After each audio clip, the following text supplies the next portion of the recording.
He wasn't tall. Natalie East was eye to collar with the smooth expanse of Evan Lee's dove-gray fresco suit as they waited with all the other caffeine-deprived business types to order their mid-morning drinks. He was dark and handsome, as she knew before walking through Black Gold Coffee's door. His mother's comprehensive family photos prepared her for the open and expectant face he turned every time the door swung wide. His smile was charming. If he were taller, the way his gaze moved straight past her might seem like an oversight instead of something worse. But it was impossible for him to turn without regarding her, which was evidence Evan was not the prince his parents claimed. He scanned the people who entered with the swirl of muggy, early summer air. When none of them met whatever low standard of beauty he seemed to expect from the pictures his mother provided, his expression blanked, and he turned back to the extensive menu board. His hand tightened on his cell phone. Again. Natalie sighed. Again. She could leave without her macchiato Fredo. She should leave. Her debate about leaving started the first time he looked through her, as she was about to offer her hand. The way he dismissed her and looked to the trio who came in behind her left her skimming her fingers across the top of her head, checking her chignon was secure. The lure of her favorite downtown coffee shop was less tantalizing every time he glanced her way without a hint of recognition. Introducing herself now would be awkward. The smart choice was for her to leave. In May, Natalie and her mom Elaine traveled with a group to Turkey. Evan's parents were on the same tour. Natalie's luggage was not. It got stuck in a Parisian baggage handler's strike, and they were yachting along the turquoise coast before she was back in her own clothes.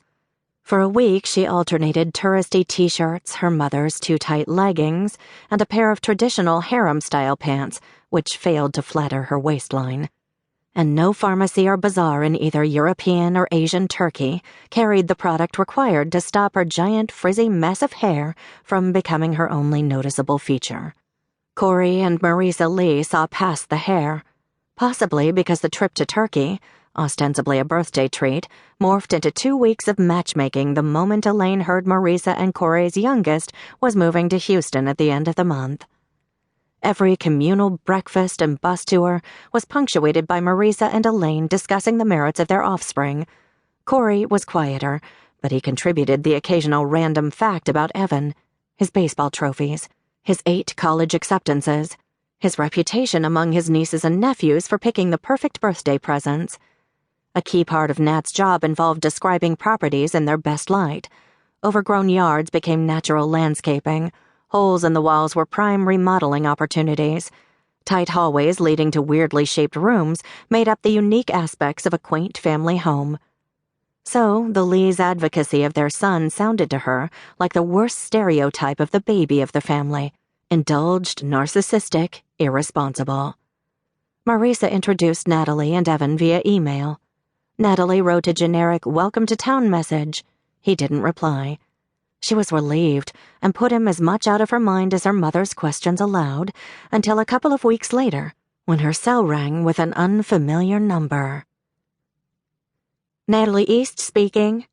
Her pals harassed her about her full name greeting regardless of who was calling, but it was ingrained. Natalie, hi. It's Evan.